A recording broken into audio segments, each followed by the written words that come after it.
Hello again. It's Sunday night. It's around midnight on the west. It's a couple hours till pre-market. Um, and on the stock twits site, there's a robot generated. It's like a spam machine. Okay, it's called Macro Axis. And there's a million of these, and the robots study charts and then put out alerts. And I shouldn't call it a spam site. Some of the information on there might be spam. It might not be. Most of the information on there is good. The information they have is amazing. There is some blank spots on information. Like if you saw the indicator or the alert, they don't really break down what a doji is, and they don't really show the chart. It says there's information missing. Props to them for having any information on a subcent, for keeping track of a subcent at all. And it was a Dragonfly Doji alert is what it said.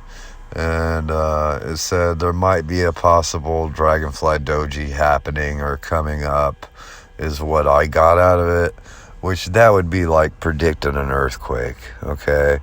That would say a stock, the price might drastically fall and then rise, and then the stock's going to finish gray, flat for the day.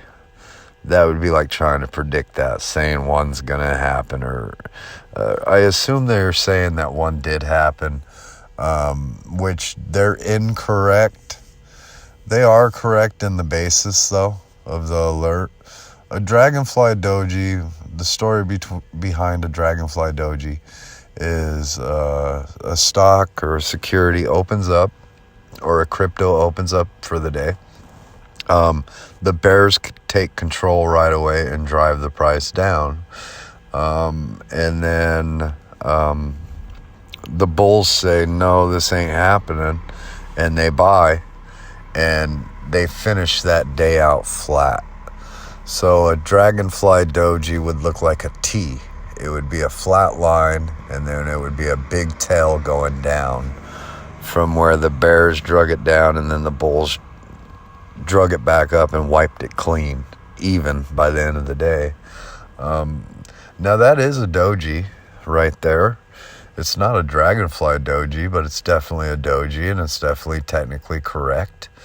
And it tells the same story of the day. If you were watching stock twits or Reddit, I was telling the story of the day. And the story for Friday was there was a bunch of shorts. Some of them were trying to cover at 0.0015.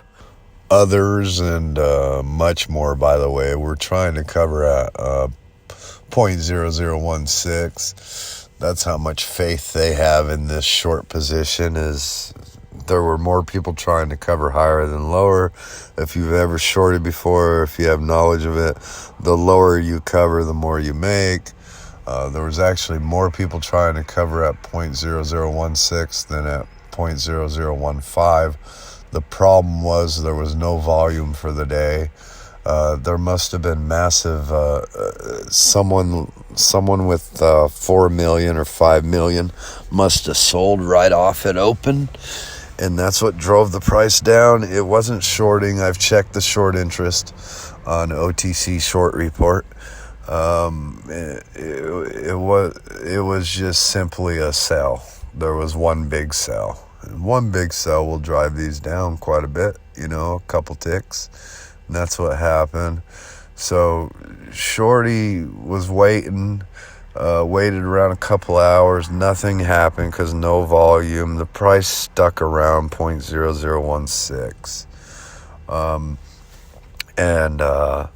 Even though the price was there and people were trying to cover at 0.0016, there was no covering done because there was nobody to sell. Like the rest of us weren't selling, we weren't going anywhere, so shorts really weren't able to cover. Then at the end of the day, there was a little pump, and it brought the price back up to almost where it started the day at. If it would have been that 0.0017 where the price ended at, it could have ended at either the 16 or 17. It just depends on where it wants to bounce. It's like a market maker thing. I don't believe in market makers controlling the market or taking over the market or manipulating stocks. But they do have the say at the end of the day where to end these sub pennies, like the top side of the spread or the bottom, the top tick or the bottom tick. That being said, if they would have ended the price at 0.0017, it would have been a perfect dragonfly doji. The tail going down would have been long enough to signify a good doji. Right now, as the doji it draws right now, it's a pretty good doji, and that's a pretty good tail for a subset.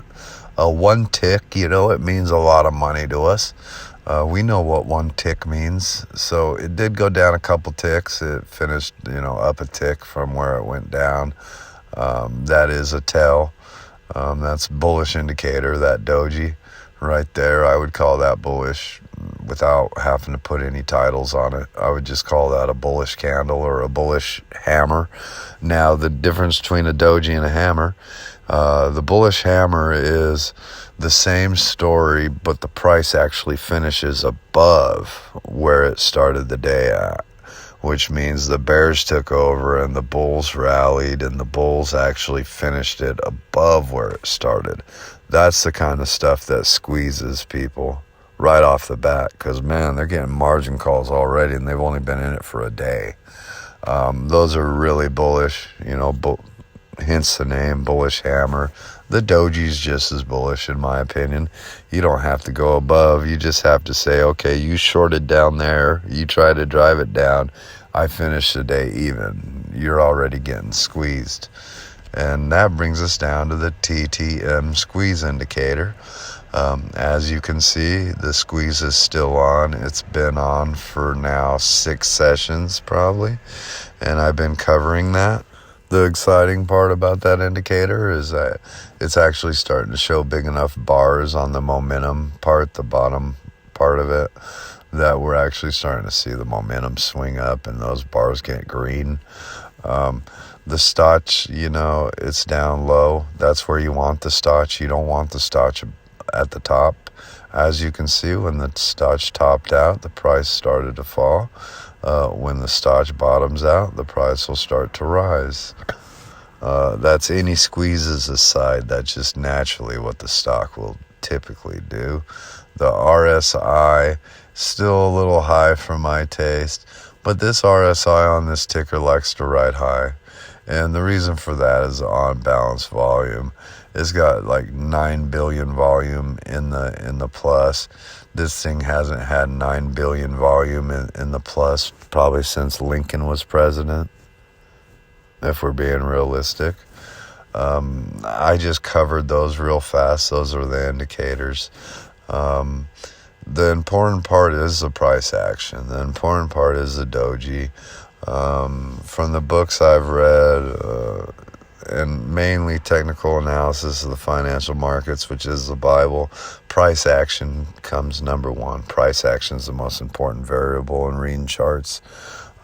Price action shows the doji. As you can see, there's been dojis previously, and they didn't amount to nothing.